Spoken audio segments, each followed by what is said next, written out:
with that, we invite you to step back in time to 1893. After a brief introduction that sets the historical context, you will walk through 4 pivotal days of Hawaiian history. Along the way, you will encounter costume role players who portray different historical figures from that time. Included in the handouts is a map of this area depicting many of the important places where the events of the overthrow took place. Please stay with your groups and be careful crossing the street. The tour will take about 1 hour and 15 minutes and will end at the statue of Queen Iolani. You will be walking from over to Iolani and around the palace grounds. We will be your walking guide for the evening. We hope you will enjoy your tour and learn something about our island history.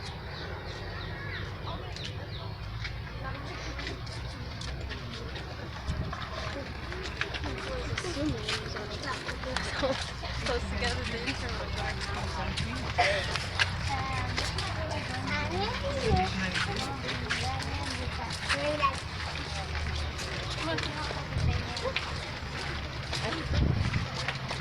Hunter, slow down.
Of the Hawaiian Islands.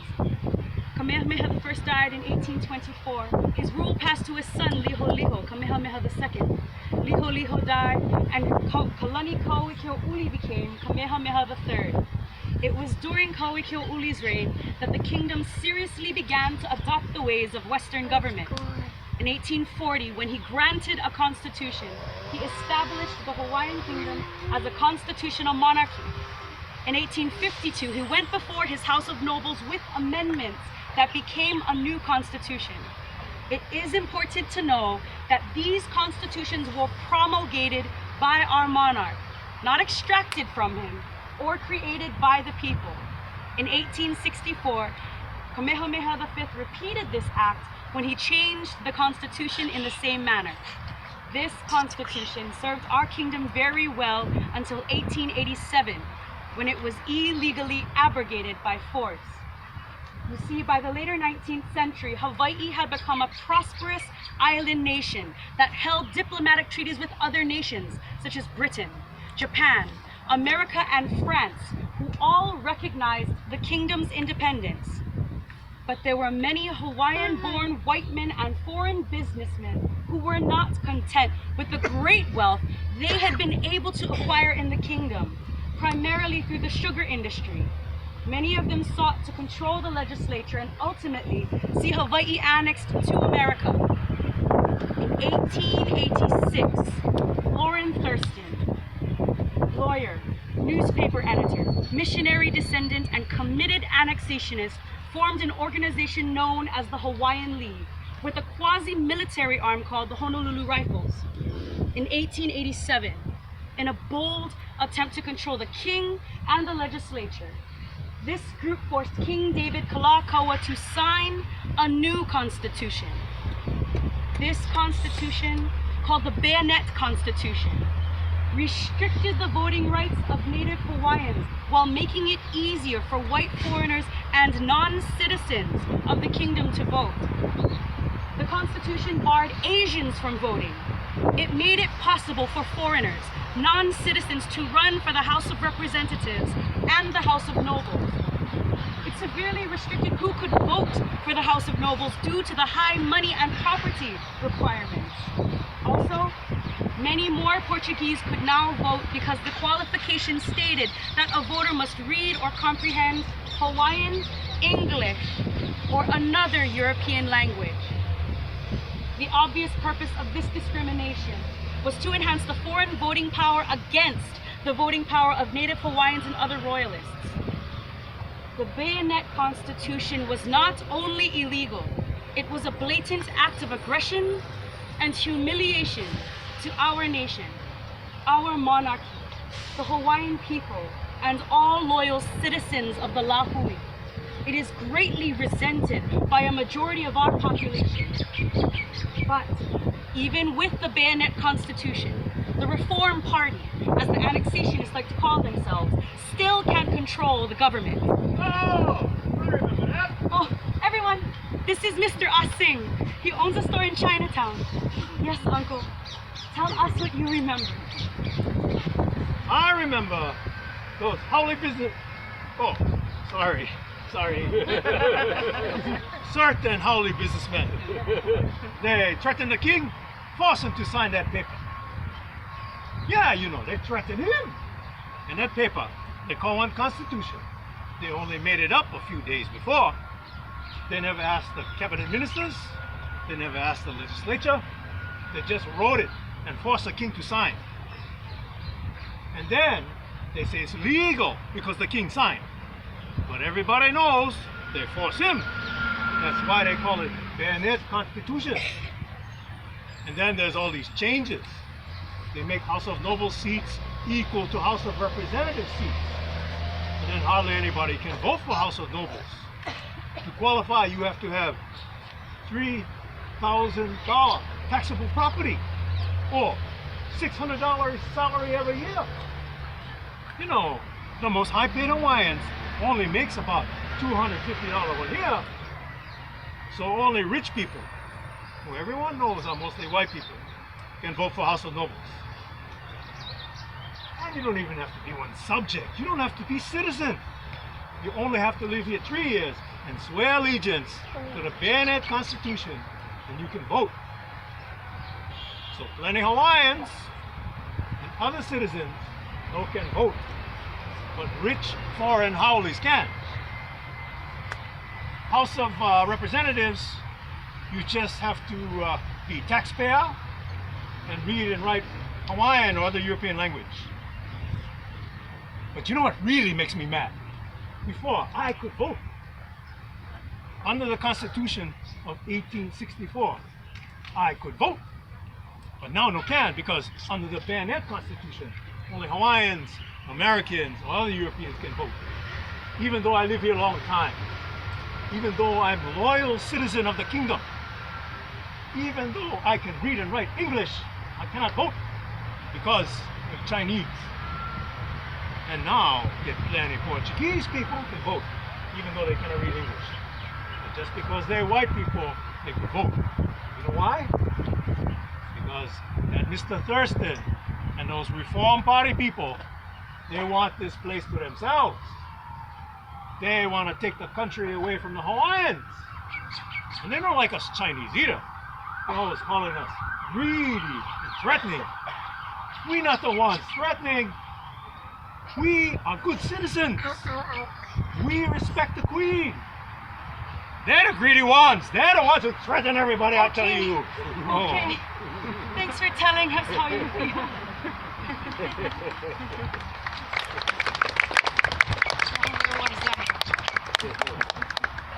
When our Queen, Liliuokalani, ascended to the throne in 1891, as her brother before her, she received many petitions signed by thousands of her subjects requesting a new constitution, and she is determined to grant our wishes. Last year, in 1892, Lauren Thurston and others formed the supposedly secret annexation club, bent on having Hawaii become a part of the United States. The group was small, with about 17 members.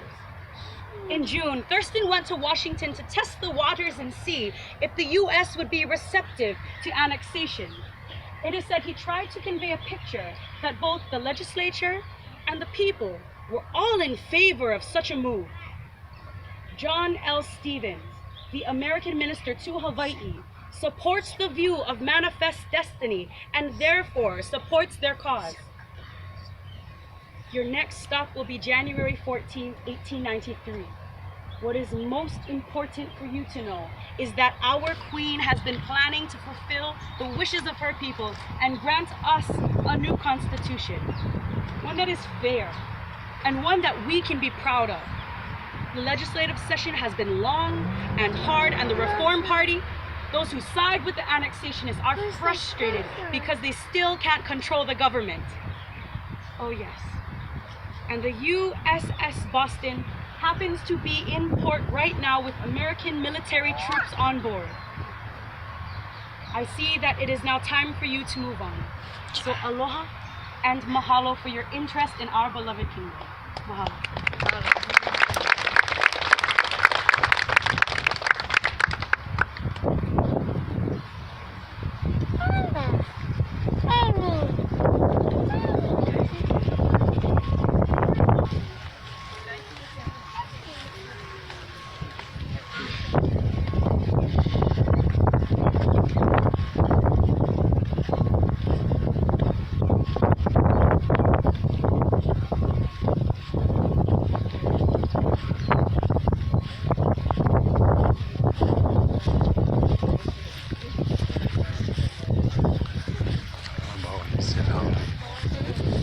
Talking about when he said howdy. The laugh.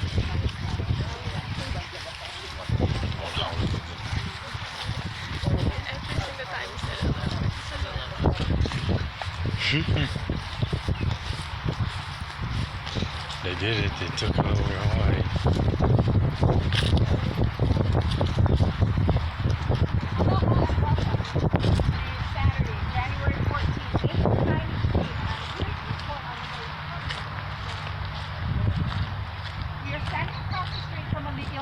A proud symbol of our nation.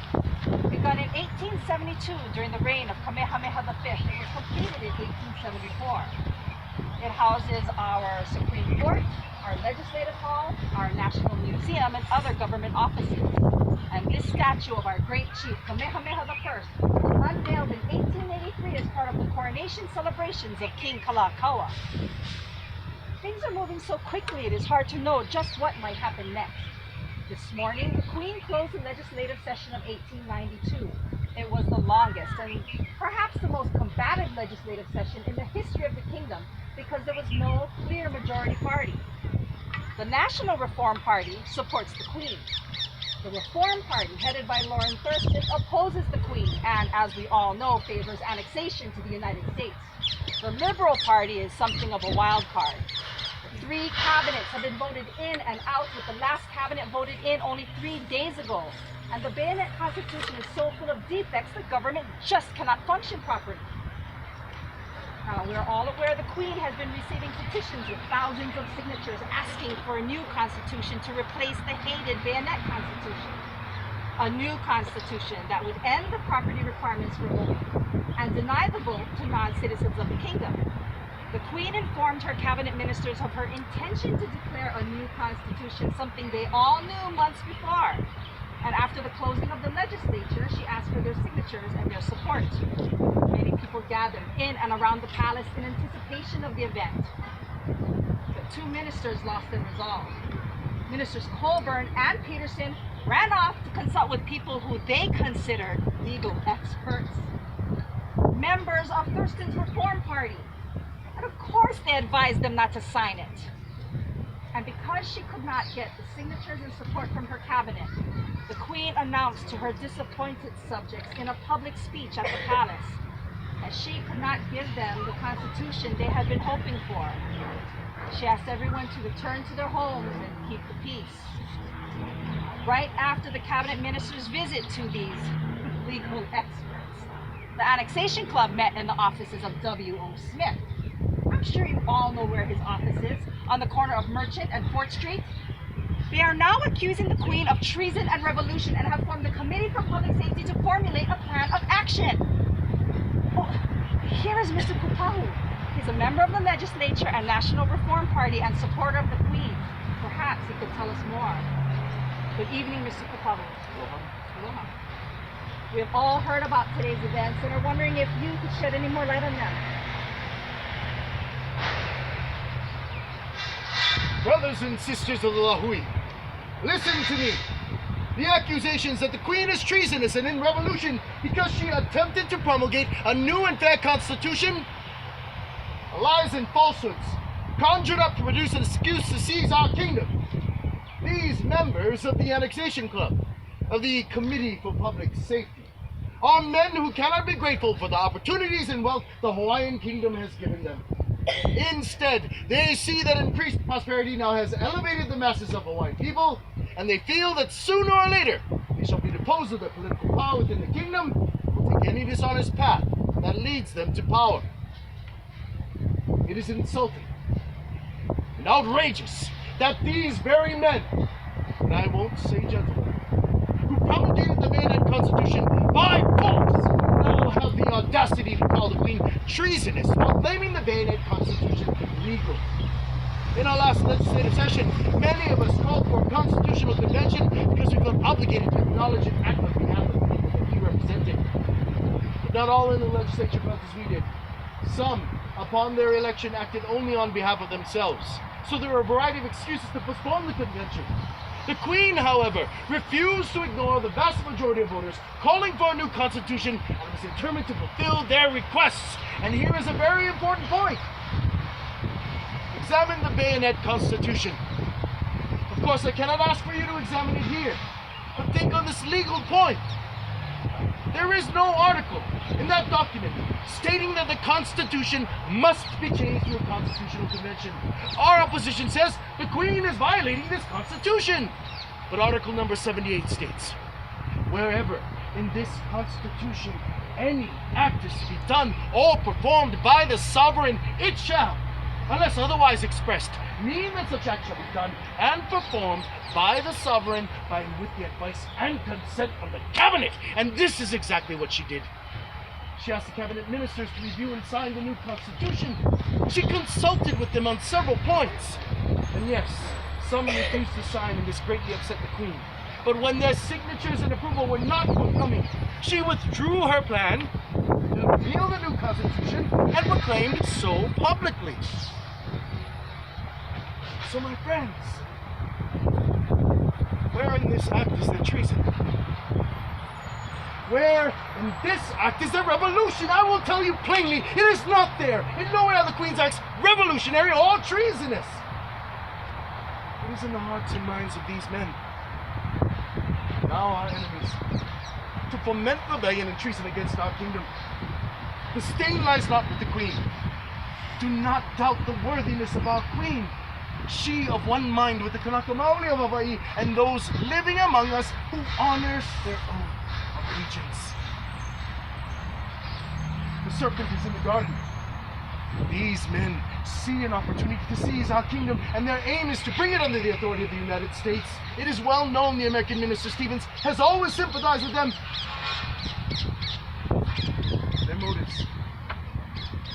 Their motives are no less despicable than the actions of thieves in the night. So I ask you all, loyal supporters of Hawai'i, the homeland that we love, stand firmly on the side of your country. Yes, your country and your queen. More news, and not good news, I'm afraid. Some of the new Committee for Public Safety have gone and spoken to American Minister John L. Stevens for his advice. He says he considers the Queen's act revolutionary and he will not support her. He says he will support the cabinet ministers if they in turn are supported by a reasonable number of respectable citizens. Or he will recognize any government that is actually established. What does that mean, any government that is actually established? It means that this committee will try to take over the government. The American minister has just given his support. I think we should all go home and think about the best way to support our queen and our nation. Aloha. Aloha.